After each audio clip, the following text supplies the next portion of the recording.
Shall we turn in our Bibles to Leviticus chapter 11?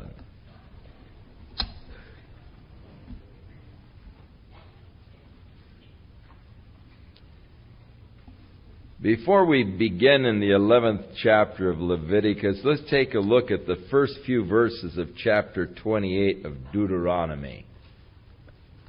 Because sometimes we're prone to get bogged down in the law, and we think, oh my, I wish we could just pass over this. Is this really necessary? Aren't we under the grace of God and living in the age of grace? But in reality, it is important that we realize that God is laying down for us certain spiritual laws. And God has declared concerning His Word, concerning His law, here in chapter 28, "And it shall come to pass, if thou shalt hearken diligently unto the voice of the Lord thy God, to observe to do all His commandments, which I commanded thee this day, that the Lord thy God will set thee on high above all nations of the earth.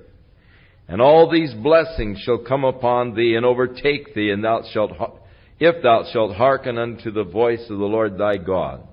Blessed shalt thou be in the city. Blessed shalt thou be in the field. Blessed shalt be the fruit of thy body, and the fruit of thy ground, and the fruit of thy cattle, and the increase of your cows, and of your flocks, and of your sheep. Blessed shall be thy basket and thy store. Blessed shall thou be when thou comest in. Blessed shalt thou be when thou goest out. The Lord shall cause thine enemies that rise against thee to be smitten before thy face. They shall come out against thee one way. They shall flee before thee in 7 ways. The Lord shall command the blessings upon thee in thy storehouses, and all that thou settest thine hand unto, and He shall bless thee in the land which the Lord giveth thee." And so, God has given to us certain spiritual laws. If we obey them, then we are to be blessed. But if you go on and finish the book, or the 28th chapter of Deuteronomy, you'll find the things that will transpire if you forsake the law of God, if you seek to ignore it. And of course, in verse 15, he begins, "If thou wilt not hearken unto the voice of the Lord thy God, then cursed shalt thou be in the city. Cursed shalt thou be in the field. Cursed shall be thy basket and thy store.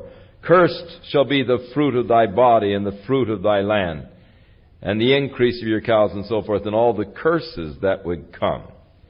Now in Joshua chapter 1, Moses gave sort of a final charge to Joshua, and in verse 8 he declared, "This book of the law shall not depart out of thy mouth, but thou shalt meditate therein day and night, that thou mayest observe to do according to all that is written therein. For then thou shalt make thy way prosperous, and then thou shalt have good success."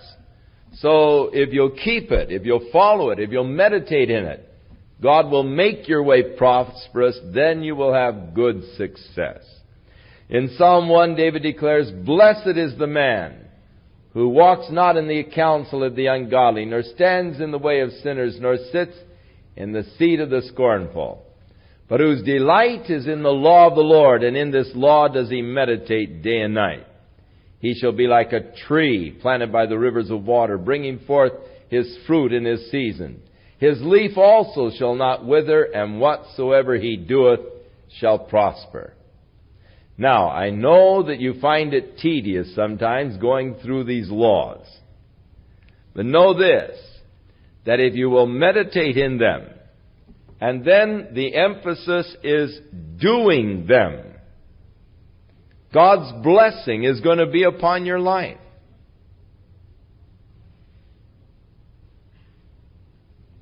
Now, the children of Israel made a great mistake in that they thought just because they had the law, they were justified by it.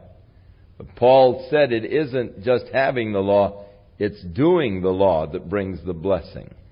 So, as we go back now to Leviticus chapter 11, we find that in the 11th chapter, the Lord is dealing with the foods that they could eat and the foods that they should not eat. Now, to me, it shows that God is interested in your health. If the Lord should speak to us today, I'm sure that He'd speak to us a lot about junk foods. And He would be interested in your diet, because you can't really be eating a lot of junk food and ask God to give you a strong body. Like I've shared with you, when we used to go home from Bible school at night and buy ice cream and chocolate syrups and whipped cream and the whole thing, and then some guy say, "Who's going to ask the blessing?" I said, "You can't ask God to bless this. It's no good for you. You know it's not good for you. Eat it and take the consequences, but don't ask God to bless it."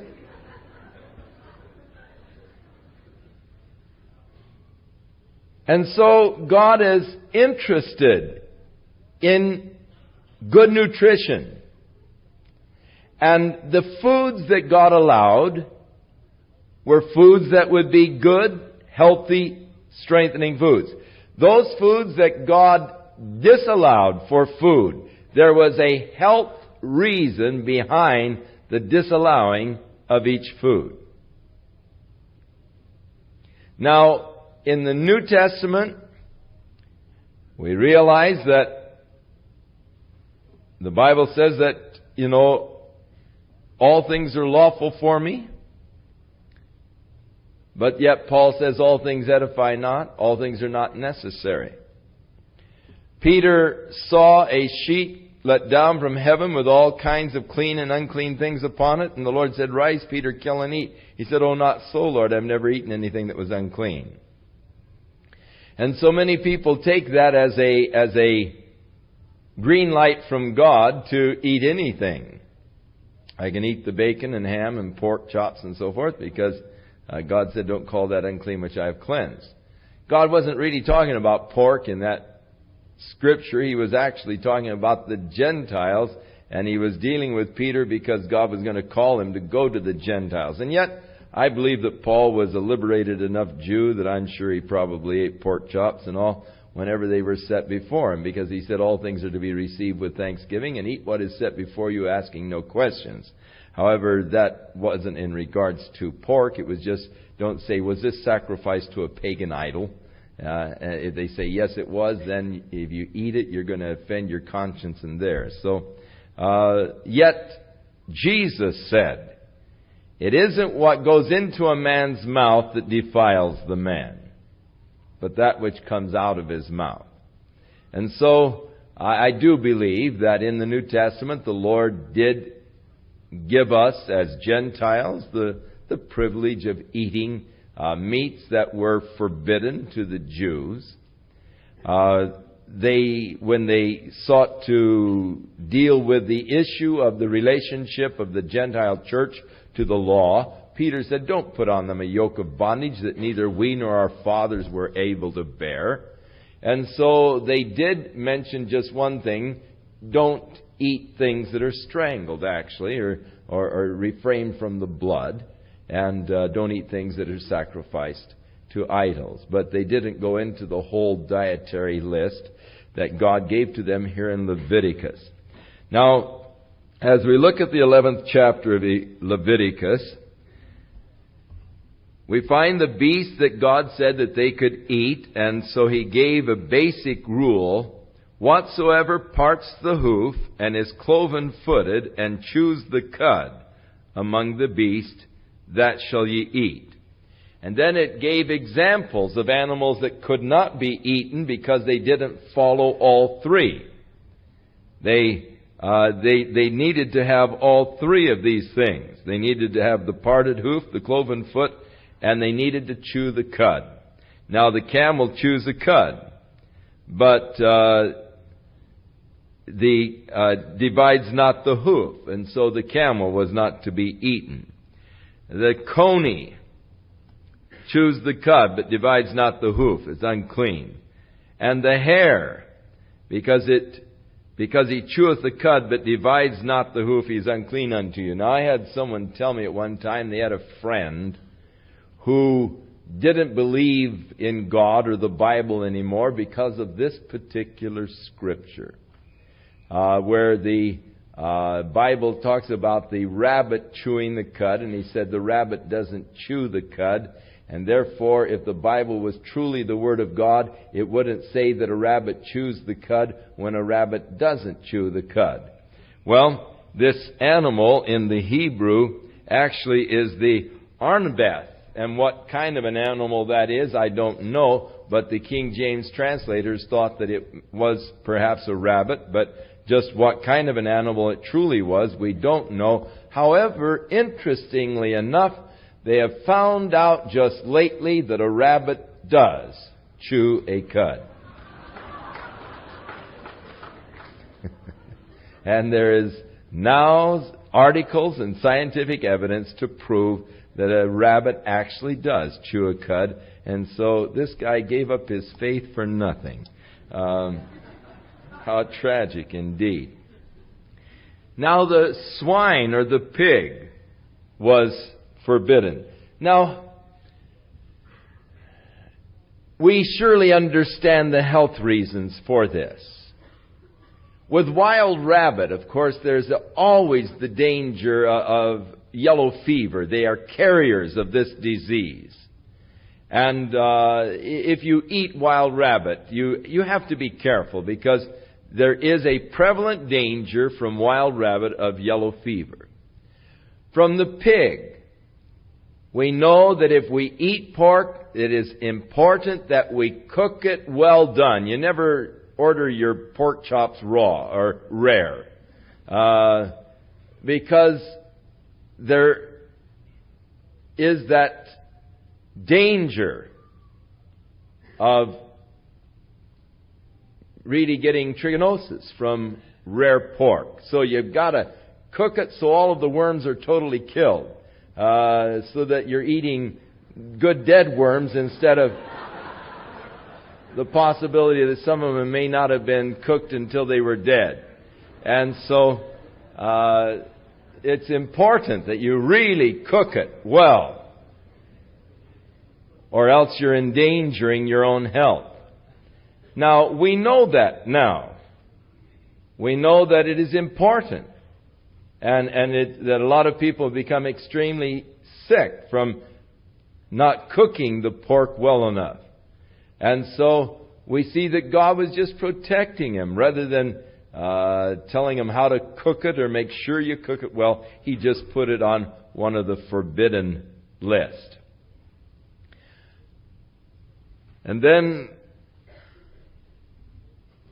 God then spoke about those things that are in the water, and he gave certain basic overall rules, and then gave some things that they should not do. But the basically overall, verse 9, these shall ye eat of that which are in the waters, whatsoever hath fins and scales in the waters, and in the seas and in the rivers, them shall ye eat.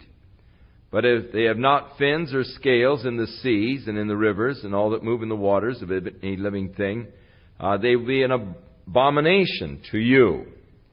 And so that would mean that there would be certain types of fish that should not be eaten. Of course, crab would be forbidden. Clams would be forbidden. We do know that the shellfish during certain months of the year are deadly poisonous.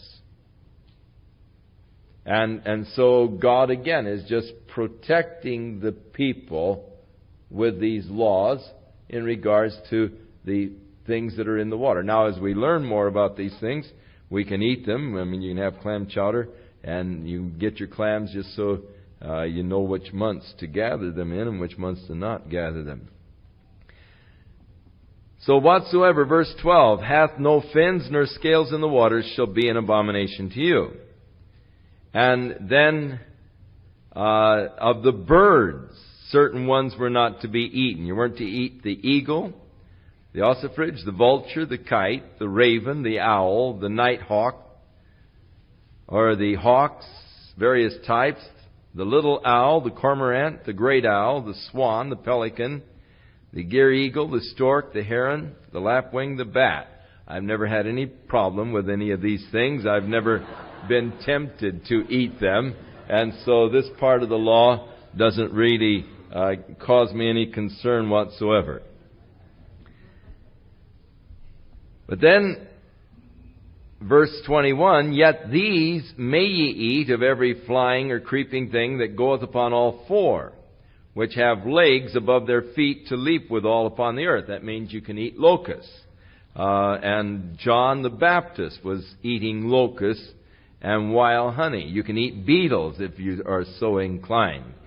And grasshoppers, if that turns you on. "But the other flying, creeping things, which have 4 feet, shall be an abomination unto you, and for these ye shall be unclean, whosoever touch the carcass of those," and so forth. So God lays out and gives the rules then of the uncleanness, touching dead carcasses, and unclean until evening, and so forth, and the way you're to wash, and so forth. And really, a lot of it is just the care in the washing and in the taking care of yourself after touching dead carcasses, and it's just good hygiene that God is teaching. "Now this is the law of the beast and of the fowl and of every living creature that moves in the waters." And it's interesting how that the end of each chapter sort of summarizes what the chapter was about. And so in verse 46 you have sort of a summary of the things that God has dealt with.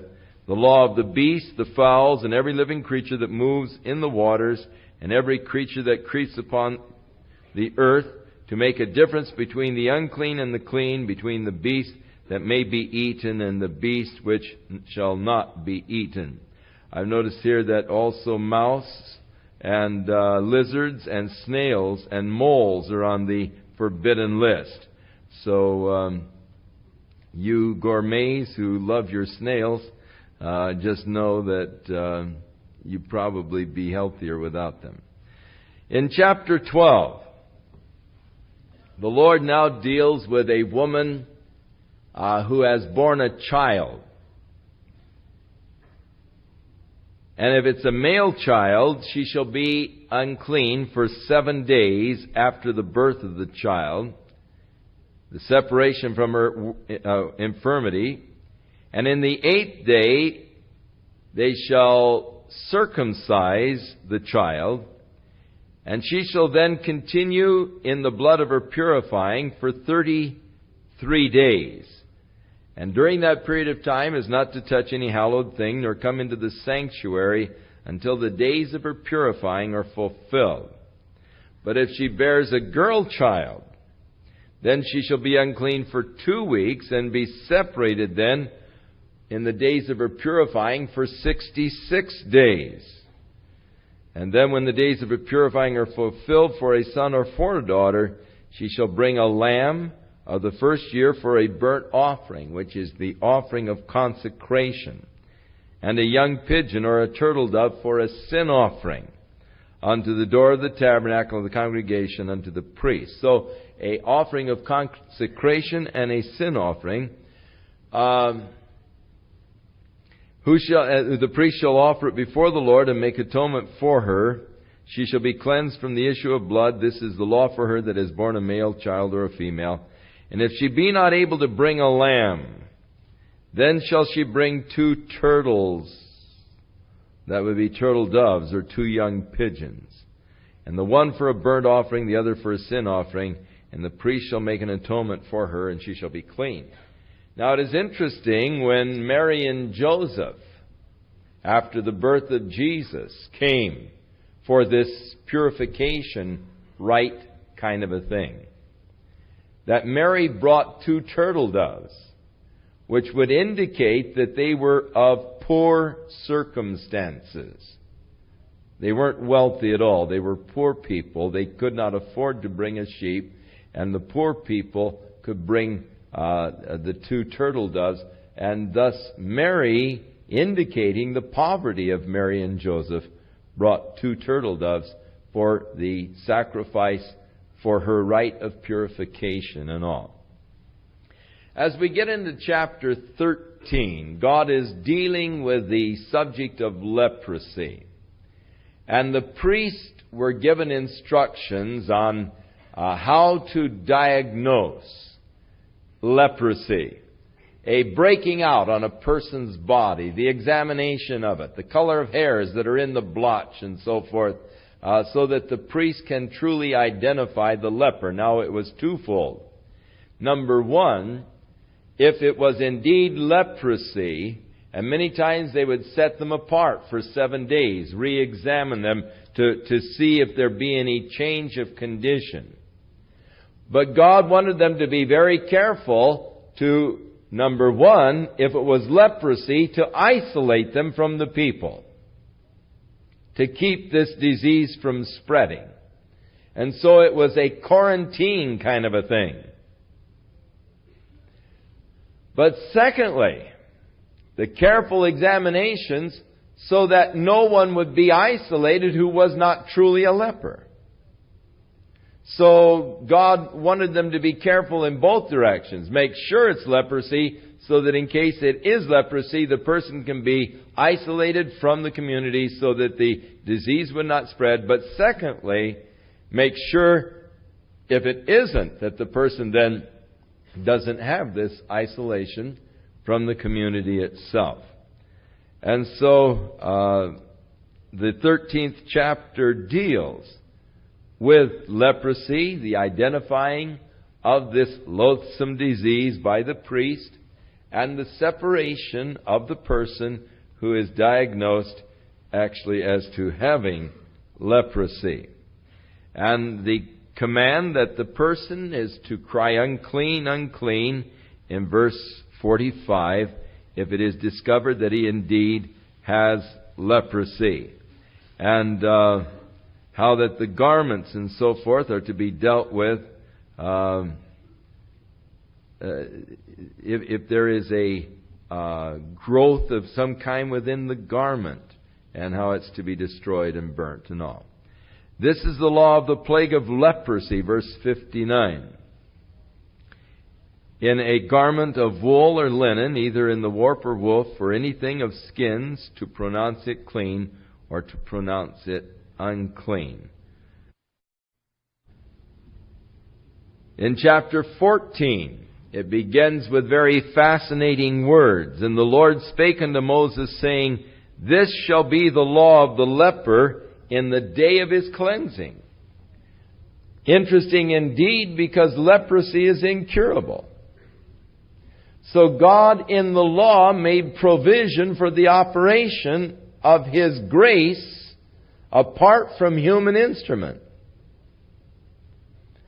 For in a technical sense, leprosy was incurable. It is still incurable to the present day.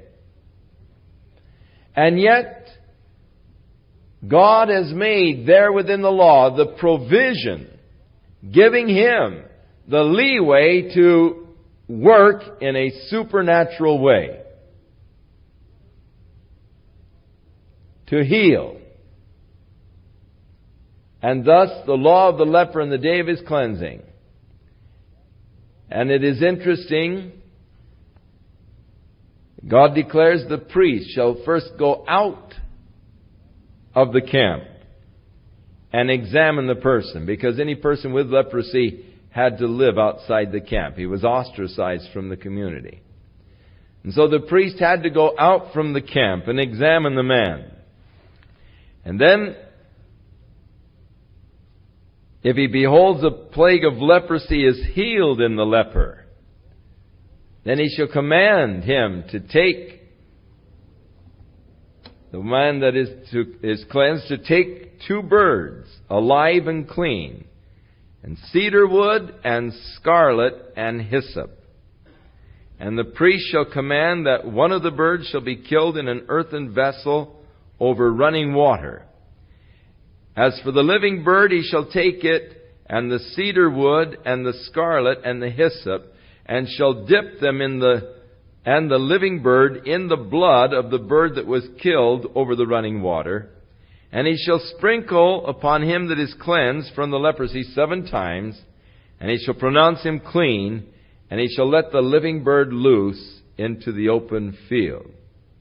And then he that is cleansed shall wash his clothes, shave all of his hair, wash himself with water, that he may be clean, and after that he shall come into the camp, and he shall tarry abroad out of his tent for 7 days.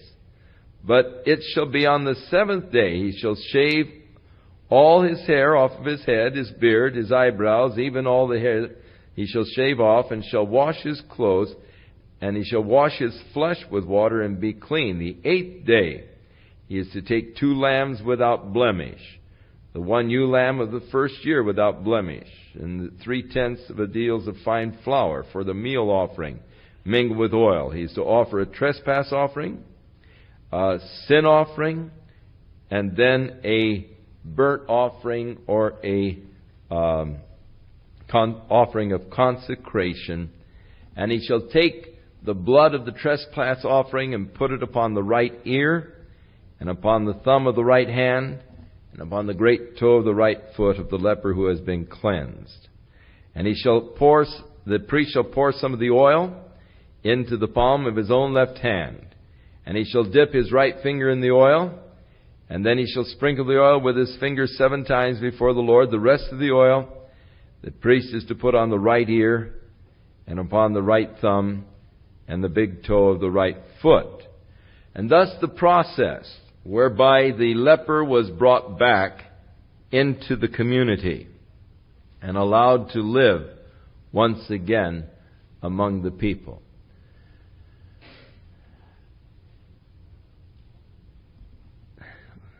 Leprosy has often been used as typical of sin. Typical of sin because of the mystery of its origin and of its transmission. We don't know how leprosy is transmitted from one person to another. We don't know how a person gets leprosy. Even as we don't know how sin is actually transmitted from one to another. And yet there seems to be death is passed unto all men for all sin. And there is that transmission, but we don't know how. Leprosy, by all human standards, is incurable. Now through medicine, they can arrest leprosy in its development, but they can't cure it. It can only be arrested. It's incurable as far as human standards go. So sin, incurable as far as man is concerned. Leprosy is deadly. So also is sin deadly in its results. Leprosy is insidious in its development within the body, destroying first of all the nerves, progressing until it hits a vital area, even as sin seems to be progressive and insidious in that it destroys man's will to resist. And so we see then in the cleansing of the leper, the 2 birds, the one that is killed, the blood caught in this clay vessel, the second bird dipped in that watery blood mixture. I'm certain that if you sought to really look, you would find great symbolisms and a reason for the cedar wood, a reason for the scarlet, a reason for the hyssop, and a reason for the bloody water. For I am sure that in them there is something that does point to Jesus Christ and His sacrifice for us. It is interesting that there is sort of a scarlet thread woven through the Old Testament pointing to Jesus Christ. Here the leper was to bring scarlet. We remember that Rahab the harlot was to allow a scarlet cord out the window, so that all that would be in the house where the scarlet cord was hanging from the window would be saved when the children of Israel captured Jericho.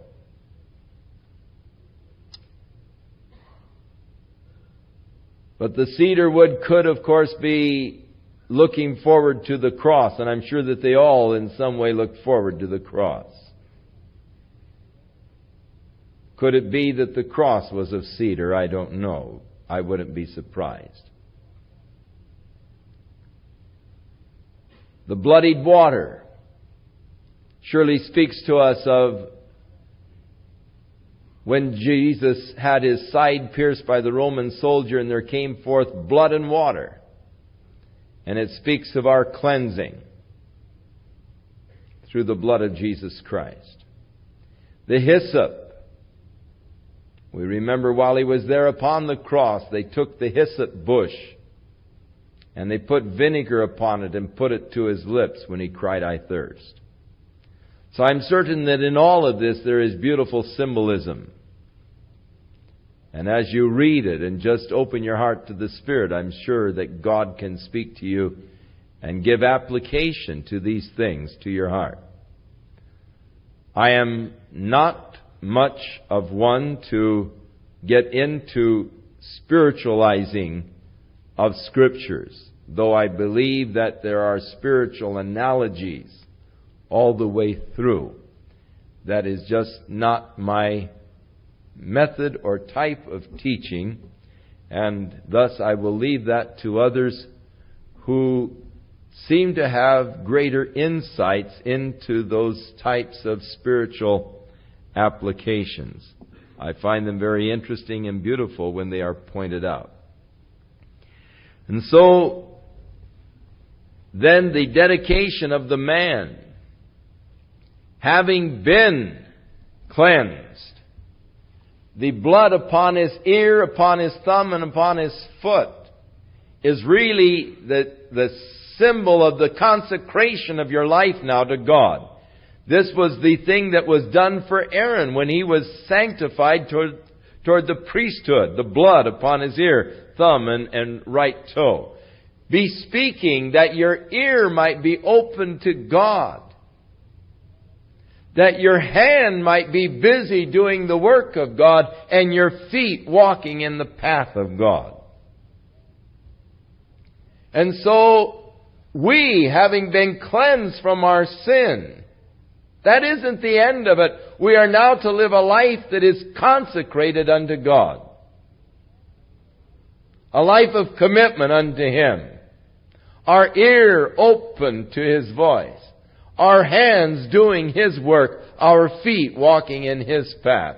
And so there is a whole analogy here of the leprous man in his cleansing with the sinful man and his cleansing, and thus his consecration and commitment unto God. And so he goes ahead and he details the laws of those that were plagued with leprosy. Verse 32, it sort of gives a capsulization. This is the law of him in whom is the plague of leprosy, whose hand is not able to get that which pertains to his cleansing. The Lord spake to Moses and Aaron, saying, now when you come in the land, there was a plague that would also get in the houses, probably sort of a mildew. And if this growth was in the houses, they were to scrape the rocks, they were to replaster them, and if it broke out again, they were just to tear down the house completely. But if after the replastering it didn't break out again, then the house was considered clean, and they could go ahead and live in it. And so the bringing of the birds and killing the one over the water and all, much the same. This is the law of leprosy, chapter 14. Now as we get into the 15th chapter, God deals with sort of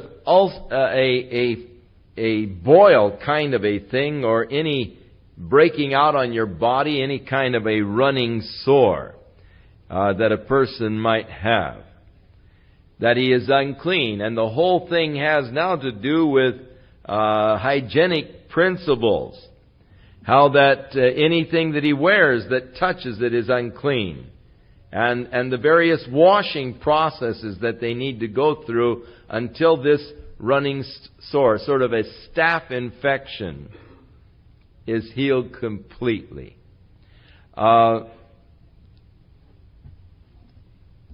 It is interesting that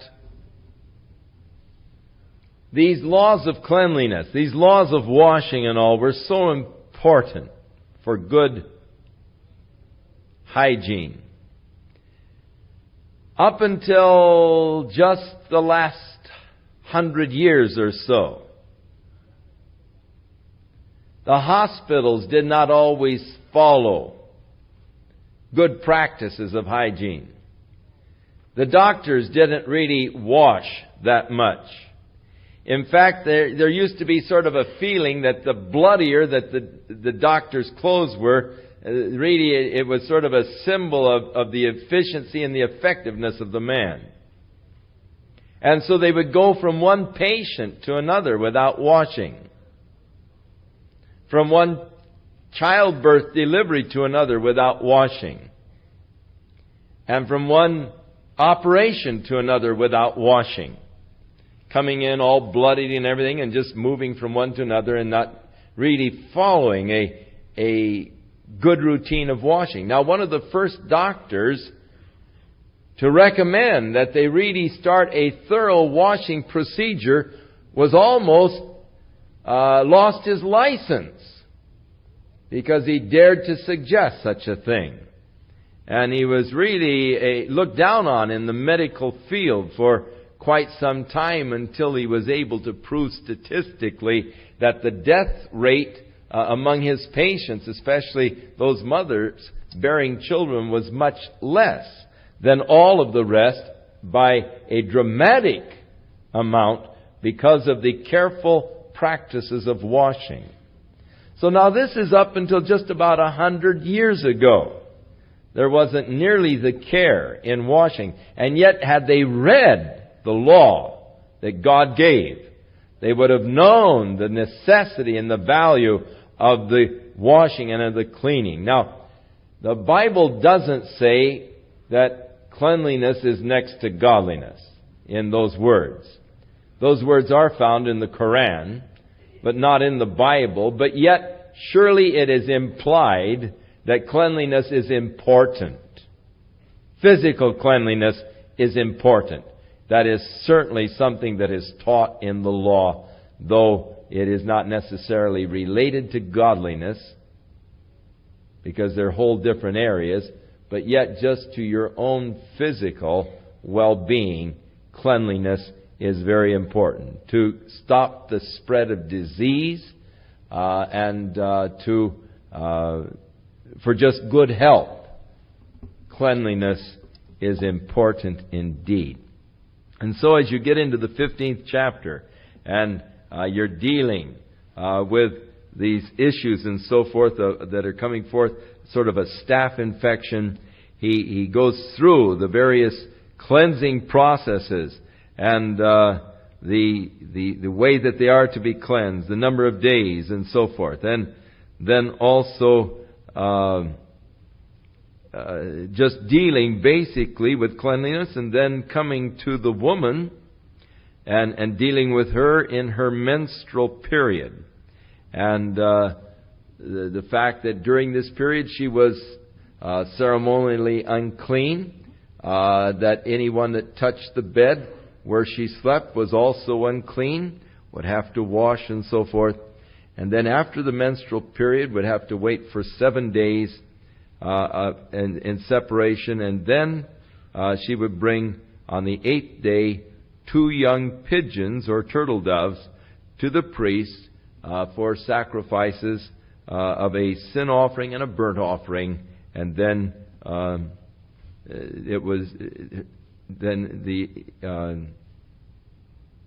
she was then clean and could then resume physical relations with her husband once more. It is interesting. This no doubt is the reason why there was such great fertility among these people, because that is they were able to, or when they were able to come again with physical relationships was about the time of ovulation, and so it made for a rapid increase in population. And thus shall ye separate the children of Israel from the uncleanness, that they die not in their uncleanness when they defile my tabernacle that is among them. Now, the uncleanness, it is important that we realize that this was a ceremonial uncleanness, and during the period of this uncleanness, they were not allowed to come to the tabernacle of God. If you had this running sore, you weren't allowed to come to the tabernacle of God until you'd gone through the 7 days of washing your clothes, washing your body and everything else, and after the running sore had healed and scabbed over and healed, and then you could come. But it was ceremonially unclean. You weren't allowed in the tabernacle of God during this period of uncleanness.